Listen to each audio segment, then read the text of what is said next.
Good morning, everybody. Today is Tuesday, April 25th, 2017, and this is Before the First Cup of Jules here on UCY.TV. Happy Tuesday, everyone.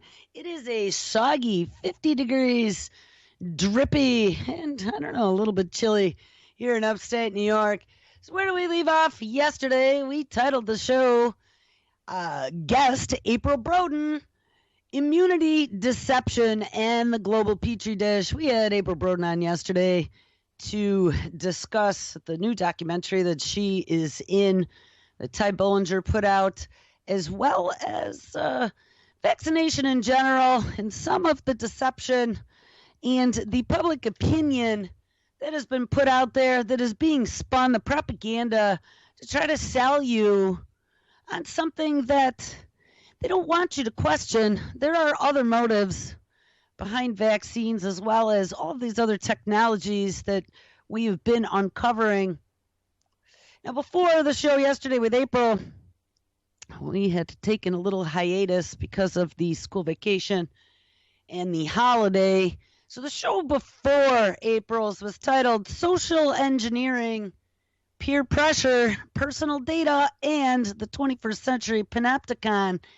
And this ties very directly into the deception that is going on with the global Petri dish and immunity, in that social engineering is being utilized across the board to sell us on these quote-unquote newfangled technologies, whether it be your little medical devices or new ways to track your biostatistics, to be able to see, just like a dashboard on a car, whether or not you're operating within parameters. But it goes even beyond that. We have this Internet of Things, soon to be the Internet of Everything, that is rolling out before our very eyes. Self-driving cars, I just saw now. Yes, the self-driving cars will be able to communicate between each other. Good old IBM Watson is taking over more industries. He is now offering 24/7 tech support for phone calls. I mean, we are leading to a point here where humans will absolutely be finding themselves on the obsolete end of the stick. We have discussed that at length before. But not only becoming obsolete, but also the grand Petri dish. I think that's what we should change it to. The chessboard has since become the Petri dish. And as part of this global Petri dish, we are just being sold a bill of goods that this is natural. And this is the future of human evolution. This is going to be what saves us all from ourselves. Are accepting these new technologies.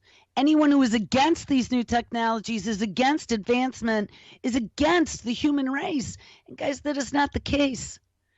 We are being tricked. The dopamine button, bzz, bzz, bzz, bzz, bzz, and the other one is the oxytocin button. And I think that that is where they play on mothers, especially with this vaccine issue, is that oxytocin button. I watched a few interviews over my vacation last week, which really wasn't a vacation. So don't let me fool you. Like I said yesterday, it was a circus. And actually coming back home and doing my show is the vacation. But I'd watched a couple interviews with Annie Jacobsen, who is the author of that book that I purchased. I don't purchase books too often, but I was very interested, and I've gotten through, maybe 30 pages of this 800-page book. And of course, I started at the last chapter, but it was called DARPA, the Pentagon's Brain. And she did a comprehensive history of where DARPA came from, how it was developed, what they were involved in. And one of the things that she discovered in her research, she had been following this whole thread of how autonomous weapons were evolving through the DoD and what arguments were being had and what committees were discussing them. And she found that some questions came up about whether or not autonomous weaponry was ethical. And I guess there were a couple commissions or discussions about that. And the answer that came out of those discussions was that autonomous killer robots couldn't have ethics because they don't have morals. And she tried to dig up any more on the topic, and she hit a dead end. There was nothing at all after that she could find that was unclassified. There was nothing out there. But right around the same time that trail dried up, she found some new program, and I don't remember the name of it, but the whole purpose of the program was to study how oxytocin, now remember, we found out DARPA's been doing tons of experiments on dopamine to cure Parkinson's disease and trying to fix PTSD and all these other things. Part of this super soldier program, which in this one interview, this Annie Jacobsen, the author of that DARPA, the Pentagon's Brain, she had also even mentioned the super soldier program. I mean, we've pretty much documented a lot of the different bits and pieces, even the exoskeletons that will be able to be the monitoring network for the biostatistics of the soldier, who can then be manipulated and controlled from a dashboard at a central location. So this is what this is all about. This is what integrating technology into every facet of our lives is about. This panopticon that we talked about back on April 14th, this panopticon is a full spectrum surveillance from every aspect.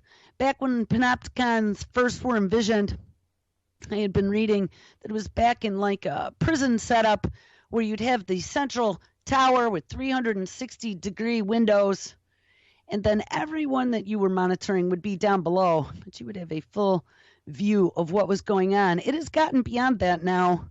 We've gotten to endpoint surveillance, just like back in my engineering days when I was configuring networks.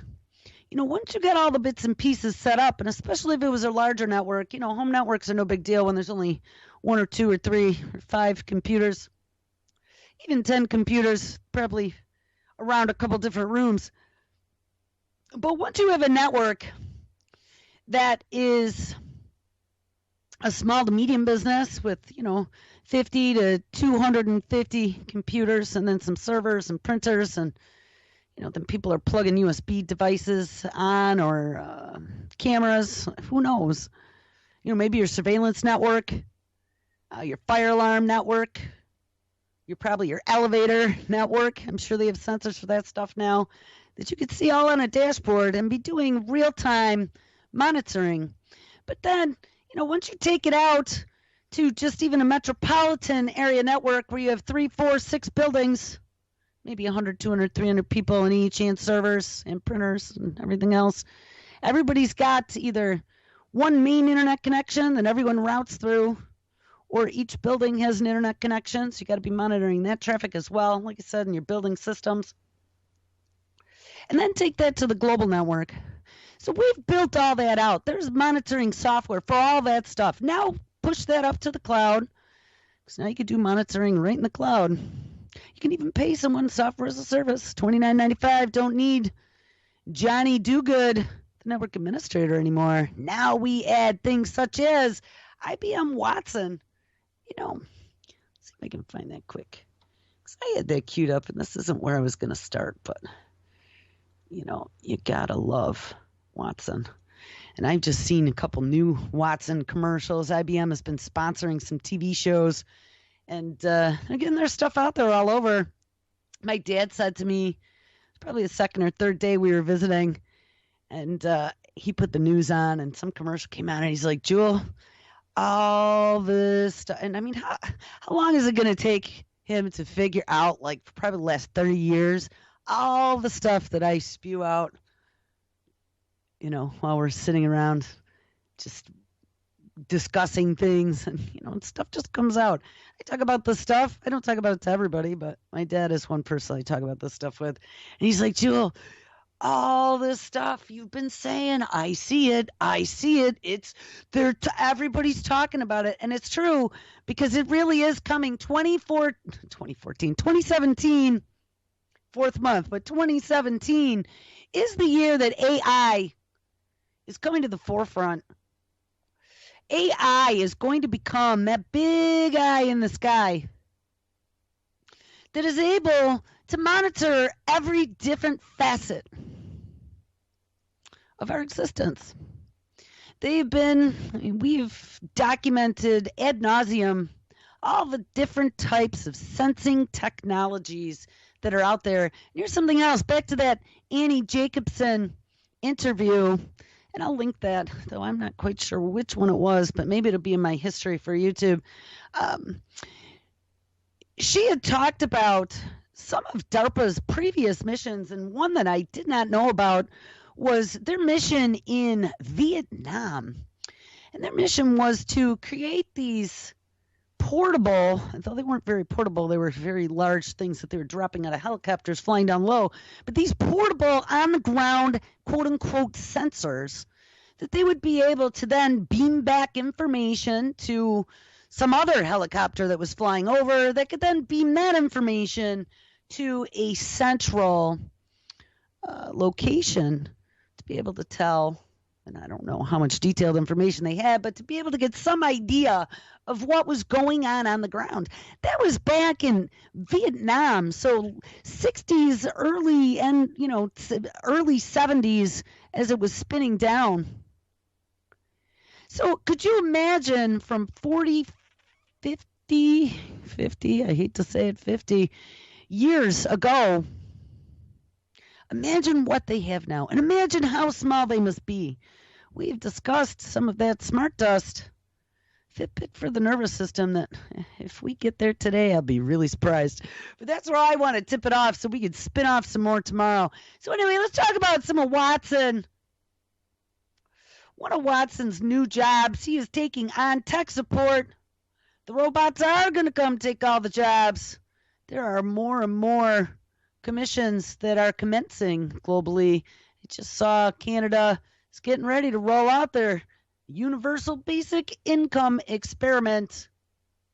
And there are many more other countries that are talking about that as well. What happens when we are all displaced and made completely obsolete by technology that we are fully welcoming into our lives and into our bodies to keep us safe, to keep us healthy, and without question as to what the long-term consequences are. They are manipulating brain chemicals.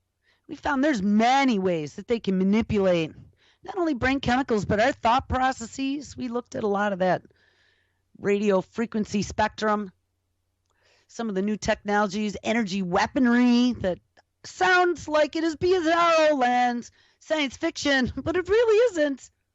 That's the scariest part about all this stuff. It really isn't bizarro land, science fiction. This is our reality today in 2017. But as we're accepting all this stuff and manipulated by buttons, whether it be chemical or some sort of manipulation of other means, even through our food and our gut bacteria, direct connect from the gut to the brain. We are tra-la-lying down the path of human 2.0. And I guess the big question is, are we willing to go to 2.0? And if we're not, how do you prevent ingesting or participating or being a part of the panopticon? Because I hate to tell you, this omniscience and omnipotence that has been forming is pretty much complete. It's all in the cloud now, and it's in space. Why do you think DARPA is involved in space? We have all these new space telescopes that we handed over to the Air Force Space Command. Oh, yeah. We have this new surveillance program where we're making sure we know where all of that space junk is. And don't get me wrong, I've talked about that layer on Google Earth, Google Sky before. We could zoom way, way out into space and look at Earth, and it is just disturbing at how much garbage. I mean, I'm embarrassed as a human being, as a matter of fact, how much garbage there is just floating around everywhere outside of the planet. I mean, we look like the trash planet. But don't worry about it, because DARPA and NASA and the Air Force Space Command and everyone else who is responsible for putting things up into space and down again, and soon-to-be commercial entities such as SpaceX and Blue Origin, and some of the others. I don't remember the name of that company, but there's another company that was contracted to make the first commercial mission to the moon for commercial moon mining. And of course, we have the commercial Mars missions that they are working on as well. You know, there is real concern about space trash, but don't believe for one moment that this whole newfound focus on space and around upper space and lower space. Of course, we have this new 5G network that's going in that will also be utilized to triangulate and air traffic control, quote unquote, autonomous drones, delivery drones. But we're also going to have this satellite network, and there is already a massive satellite network, but we are adding to that satellite network with those little CubeSats. And we're plasma bombing the sky to propagate radio frequencies so they could beam further and longer and more powerful. How exciting. But what you need to understand is that all this technology, this is the web in the sky. This is the full spectrum surveillance that the military has talked about for a very long time. And once you get that capability, you get the capability of executing weapons from space. It's one thing to lob some sort of incendiary. But then we started reading about all these new fangled energy weapons, laser beams and heat rays, and all these things that were part of, what was his name? Flash Gordon. Flash. You know, I mean, from crazy science fiction stories, they really are now in development. We even documented back in the Gulf War, maybe even the first Gulf War, implementation and testing real time of this weaponry. Maybe that wasn't space-based, maybe it was. Maybe it was just from a high-flying stealth vehicle. Who knows? But we listened to a clip somewhere along the way. I read the transcript because I can't get clips to play anymore, of Rumsfeld and General Myers talking about, pulling stuff out of the experimental toolbox, and if the need ever arose, that we might consider using experimental weaponry in the fight. I mean, they pretty much admitted that, yes, it had been done and they might do it again. But guys, where does this get us? This gets us to barbecued heads, face tracking drones.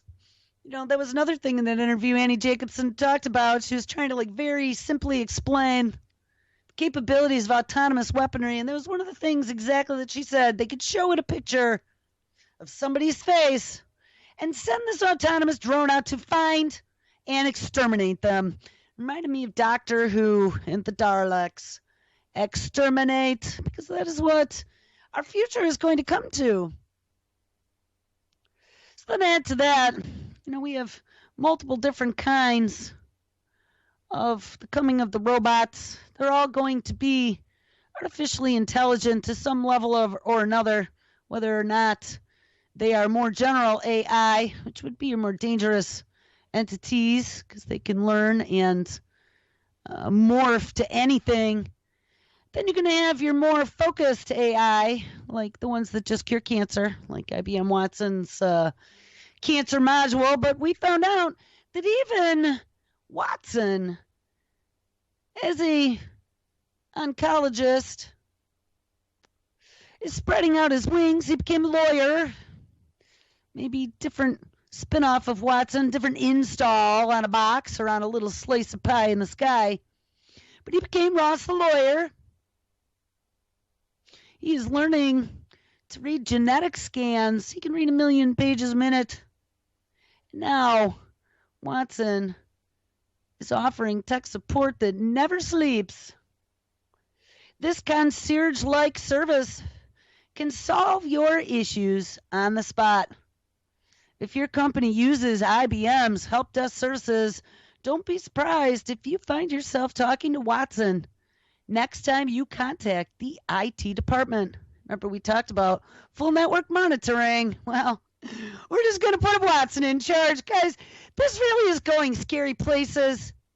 You know, as they are showing more and more how destabilized this global chessboard, added petri dish, is becoming. And they start to show us how easy it is to socially engineer groups of people, to pit people against each other, to convince people of ideas that they didn't necessarily think was a good idea originally. But hey, plant the seed, make them think it's their idea, and then put a little happy spin on it. Put something that pushes that chemical brain button. That'll get them to tra-la-la along without ever questioning. Push that oxytocin button, or that dopamine button, or that adrenaline button, or that serotonin button. Feel good thrill buttons. Those are the basis of biology, at least for humans, and I'm sure in animals as well. They've cracked the secrets of biology, and they're using them now to manipulate us. But they are also using them to construct these artificial life forms that are becoming truer and closer to versions of ourselves. You know, as they start reconstructing the brain neuron by neuron, which they're working on right now, as part of this artificial intelligence madness that is going on, not just at IBM, but across the board at all the big boys. We've talked about all of them. Google has, I just saw a story the other day. I don't have it up right now, but I'll mention it and we'll find it maybe tomorrow. Google now has 2 AIs that have a competition going. And that competition is to see who can be smarter than the other one and beat the opposing artificial intelligence being a smarty pants. And as they beat each other, they learn from their mistakes, just like a child would. I don't know about you, but I don't think that's going to end up good for anybody in the end. We read a study not too long ago that the AIs, I think it might have even been that same experiment, when they were competing, maybe it was a little bit different, but it was very similar. It was 2 AIs competing against each other, and it was in this virtual world. And when resources, quote-unquote resources, such as virtual food or virtual energy or whatever was abundant, they were cooperative. But the second that those resources became scarce, they decided to kill each other. I mean, how insane is that? And, you know, we've read before about ethics, something that Annie Jacobsen had looked at that came to a dead end at DARPA in regards to autonomous killing machines. They decided that since robots had no morals, they couldn't have ethics. So we've discussed, though, places like Amazon and Google and Musk and some of the other big boys out there, Hawking. They've all been discussing things such as autonomous weaponry and ethics behind it. They formed a board. They said, don't worry about it. We are going to come up with ethics that'll keep us safe. But remember, Elon Musk warned that we would be summoning the demon. Once these things become smarter than ourselves, they could even misinterpret a command that we had given them, like to keep humans safe, might at some point mean that because they can't keep us safe from each other or from ourselves, maybe we're just exterminated. That would be the best idea to keep us safe. It would preserve the safety of the species to only those who don't have, let's say, a violent gene. Let's add to that, as we are teaching AI, in this case Watson, things such as oncology, and as Watson is understanding the very intricate symbiosis that occurs, maybe parasitic would be more the word, between diseases such as cancer and our own cells, as they understand all those mechanisms and find ways to deconstruct and maybe cure those. Don't forget the other side of that sword, that they will also be able to reverse engineer the cancer per se and make it even more virulent as they understand the chinks in the human armor. Now add the next piece to that. As we are databasing millions of people's DNA swabs, 23andMe just got the go-ahead. Finally, the ex-wife of Sergey Brin from Google, who runs that show, 23andMe, just got the go-ahead to offer 10 at-home genetic tests that you can sign up for, $99.95. To find out whether or not you have a predisposition to any of one of 10 diseases. I think we read that the other day, 10 days ago, 11 days ago, about the BRCA gene. Originally, the FDA stood in the way and said, no, we can't do that because then you might get someone to freak out. Even though they're never going to get it, they might overreact. And you are giving, quote-unquote, medical advice. So I don't know what the new rules were. I don't know if it really got into detail, but they finally approved it. And one of the reasons that I think it would be in the government and the National Institute of Health's best interest, those who are holding the keys to the mass All of Us program database in the name of precision medicine. The data is being shared, if you check that box, from 23andMe with the National Institute of Health as part of a nationwide ability to understand genomics intricately. And as we set AI such as Watson upon those databases, and as those databases get bigger, and as the data set gives them more and more permutations for them to add to that data set, they get more and more accurate. Guys, we are entering such a dangerous time in the history of everything. And people don't realize that we have just given away the keys to everything. The panopticon has happened.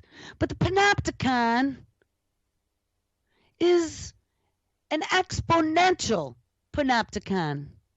The surveillance state has taken over every aspect. And you're not even going to believe it. My daughter pointed out a commercial last week of the new smart toilet. Yes, they were advertising for Nana's Health, the smart toilet on TV.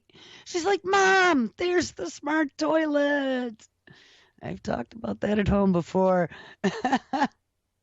I mean, it's happening. It is happening. 2017 is not only the year of AI, but it is the year of Internet of Everything.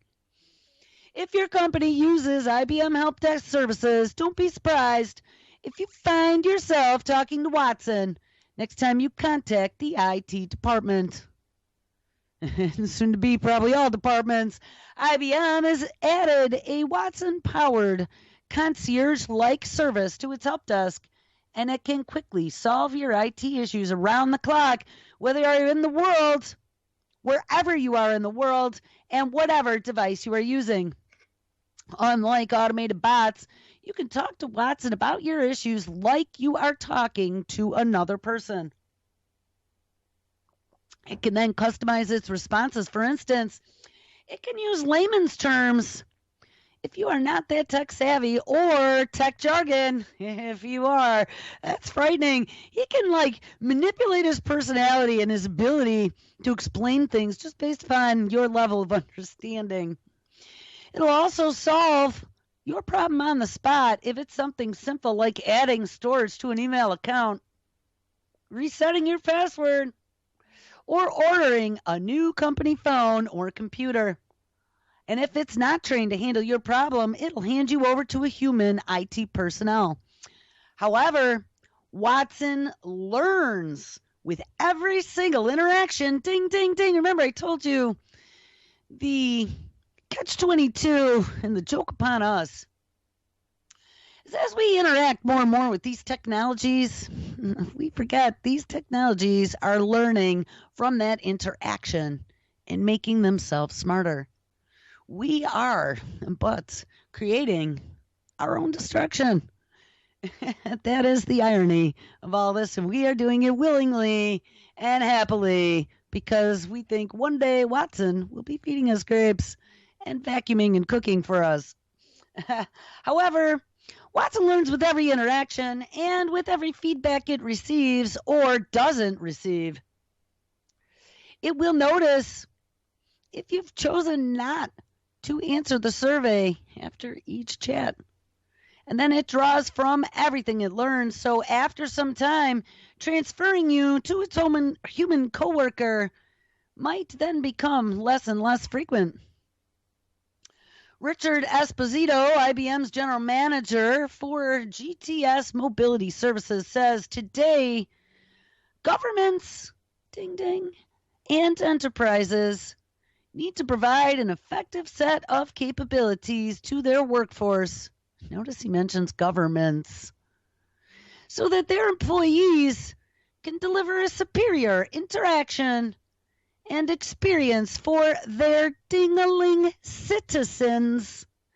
Guys, I'm telling you, they are setting up this global disaster, this disaster in our government, this turmoil, intentionally. So come around next election or two. They're going to convince us that our puny human brains, our puny human emotions caused faulty decisions in the voting process. And things such as a logical force that can learn, such as Watson or any other big super silicon brain, might be able to make better assertions and decisions based on fact rather than, fake news, maybe? Guys, I see a very scary narrative that is being built around what is going on right now. Again, they are crafting a story. They are understanding chemical buttons and how to sway a population using psychology. Problem, reaction, solution. I'm telling you, I predict the solution is going to be super intelligent AI is going to run the show because we aren't capable of it anymore. Idiocracy is taking over, and now they're going to save us from ourselves. So anyway, let's read this again. This IBM general manager for GTS Mobility Services says today, governments and enterprises need to provide an effective set of capabilities for the workforce so that their employees can deliver a superior interaction and experience for their citizens and consumers. We need a system that can understand and communicate in a natural language conversation, one that solves problems and continues to learn while engaging with employees. Our workplace support services with Watson delivers this value. Ding-a-ling-a-ling-a-ling-a-ling-a-ling-a-ling-a-ling. So they are looking to take Watson the next step to be able to help citizens, to be able to help employees, to be able to help governments make good decisions and provide helpful solutions, to be your cancer doctor and your lawyer. Let's check this out. So there's a story that we had started twice, I believe, 2 weeks ago. I think we're going to finish today. This is about the surveillance state and how it is encroaching into every bit of our lives. Workplaces are no different. Workplace surveillance is the new office perk. You will remember this one. The snack machine that requires fingerprints. The biometric data and where that goes. Personal codes that need to be punched in to be able to be bag tagged and tracked where you're going, what you're doing, your badge. That is GPS location services. And a little microphone to even be able to record your conversations. There was a company in Norway that was having injection parties for little RFID chips that would be your password and your magic superpowers for your token to get in and out of places and give you the capabilities that you used to have to remember 100 passwords for. Oh, remember, that's too difficult for our brains. Well, maybe all these things aren't such a big deal, and nobody seems to think that giving up data to access these things is a big deal. But guess what? It is, because this data is going to places such as third-party companies as to what you eat and where you go and who you're talking to. They potentially could even be going to your employer. Who knows, because it doesn't say anywhere. And even though maybe snack tracking isn't such a big deal, considering that all these other colleagues around are wearing Fitbits, which are tracking every step and calorie burned. They are now talking about giving you penalties or discounts for the types of things you are eating and how many steps you are taking. And, we've talked about this before, even beyond snack machines with fingerprints to see whether or not you're getting the Cheetos or the granola bar. We've had our store cards, our sale cards for a very long time. I know I even might have had one in college, back maybe the end of college, maybe late 80s, early 90s. But they've been databasing everything you buy. Where is that data going? Yeah, maybe the grocery store will use that to send you an advertisement or something. But how about your insurance company? Can they contract that out? They can find out your name is on a list for a grocery store. Pay the grocery store $29.95 for your shopping list every week. How about the life insurance company? They seem to buy a lot of pizzas and ice cream. Maybe we don't want to insure these people. Oh, how about your 23andMe data that you check that box? And I know they say that data is anonymized, and that's very possibly true. Probably is true. But how about when your health insurance company requires a cheek swab? Part of Precision Medicine Initiative is to have your DNA data so they can see what illnesses you are prone to and what potential genetic anomalies you may have that could be causing your issue. Ding, ding. So once this genetic data becomes a part of your medical dossier, something that has now been electronicized with the Electronic Medical Health Record Initiative, where does that take us next? Well, hey, 24/7 monitoring by the health insurance company that maybe employs somebody just like IBM Watson's help desk that would be very well versed on health care data once he gets beyond his oncology and his genetics. It's got to make you wonder where this is all going to lead to. The grand experiment petri dish is not finished yet. So anyway, what do you consider now that health insurance companies are requiring a full blood workup once a year that's going to another third-party provider? And if you opt out of that, your insurance gets more expensive. Well, these employees are seeing everything now is like a black box. Nobody seems to bat an eyelash about giving up their data to all of these different third parties around them. And everyone signs up for things such as the blood test because it gives them another coupon. Remember? Hand over your data for a coupon, get a Walmart gift card, or get a discount on your health insurance. This is the new Office Panopticon, a structure built for total surveillance. Your office now may be one too, whether through voluntary corporate wellness programs, smart badges that record voices, and GPS locations or surveillance apps in your mobile phone or personal computers. Americans are offering up more and more personal data at work, and it goes even beyond work. I mean, guys, this is just one example. This is a place that some of us knew we'd been surveilled at for a very long time. Some of us did not. Be aware, if you weren't before, that everything is monitored, even in little chat windows that you think might be private.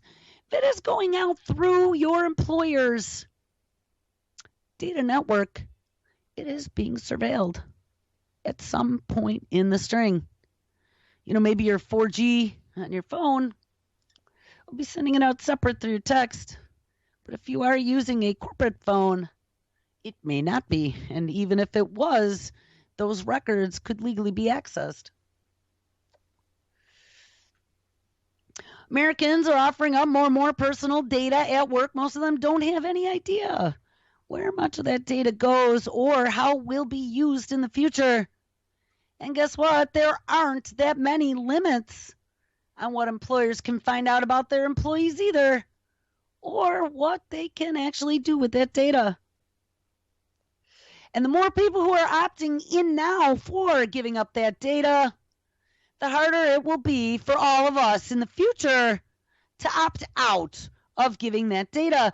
That's where I was talking about peer pressure and this whole social engineering component that is being played upon us. It's almost like the ace of spades. Hey, you know, the lemmings of the past, if everyone else is doing it, you are typically, statistically speaking, probably going to fall into line so you don't look silly, so you don't look like the oddball out, regardless of whether or not you have reservations. You know, that Milgram experiment that we've talked about, doing what you're told by an authority figure, even though there are ethical concerns, as long as you offload that responsibility for any damages that may be done in the future to the higher authority, most people will step into line and go all the way. Go all the way to selling out humanity or pushing that button until there is no more reaction on the other side just because they were told to do so by an authority figure. I really think that a lot of these psychological experiments of the past, that they determine some of our chinks in our mental armor as humans to be able to sway us without much debate or fight, are being put into play right now. The short story is surveillance is increasing, and the capability to do surveillance is increasing. And like we talked about, they have even taken it now to the level of space where they could see a fly on a car bumper at this point and probably target it within a few centimeters with some sort of whatever energy-based or light-based technology that could influence the behavior of that creature. We had read about optogenetics being utilized on mice as they shone a beam of light onto a certain area of the mouse's brain, and they were able to activate the killer predatory instinct. So that mouse and that mouse's jaws just started chomping, and it would attack and kill anything in its path. That was just by shining a beam of light. And as they're dumping more and more research into the brain and into energy weaponry, and manipulation of the brain and artificial intelligence. Biological technology offices such as DARPA, the merging of biology and technology, guys. And then add to that the whole back end of all this. And that Annie Jacobsen said exactly what I did. Anything that has been funded that is coming out of the war machine, the Department of Defense, even though there are some good consumer things that have come out of it in the end, like Siri or the internet or whatever, the ones they always spin, they are also all done in the name of being part of the killing machine. Wellness programs are perhaps the most common way for employers to gain access to their once private health data and other data of their workers. These programs have flourished over the last few years after a clause in the Bing, Bing, Bing Affordable Care Act, good old Obamacare, I warned you guys, raised the limit on how much money companies could offer in incentives. So let's buy them off, and let's get them competing with the Joneses. A 2013 congressionally funded study by the RAND think tank, I think we read this 2 weeks ago, good old RAND, an military industrial complex contractor. But hey, they just have a think tank of scientists that are coming up with things that don't influence the war machine. No, I did find out again in that interview with Annie Jacobsen that there used to be a board of scientists called the Janssen scientists, way back even from the 60s, that advised DARPA. They would come together in the summer and they would toss over all kinds of hard ideas on how to solve things. And they were scientists from academia, and maybe even a few corporations, but they were all in the name of science. And they'd actually had concerns about a lot of these technologies, and it said so to the military. But as time has gone on, that Janssen Scientist Board has almost been relegated to obsolescence. They've been replaced with, oh, you guessed it, military contractors who are advising on strategies for the future of Department of Defense weaponry. Talk about another fox in the henhouse. So they are advising and spending taxpayer dollars to put profit back into their own pockets, and I am sure much of the government representatives who are invested and don't get in trouble for insider trading in the same industries. Do not trust anything that comes out of here. We discovered, vaccines included, also came out of DARPA, Department of Defense, all in the name of biowarfare. Actually, that is a story that maybe we will hit tomorrow. I found an archive from the New York Times. Some smarty pants investigative reporter actually jumped on Plum Island. And that agreement that Nixon inked that ended our chemical and biowarfare, quote unquote, ended our chemical and biowarfare program. And the offensive stance of developing vaccines to keep us safe. They jumped on that in 1982 and did an expose on how things actually didn't end. So we'll maybe grab that one at a later time so I can finish the story up. It's only taken me 3 shows. Anyway, in 2013, congressionally funded study by the RAND think tank found that just over half of all organizations with 50 or more employees had wellness programs, but that number has almost certainly climbed since then.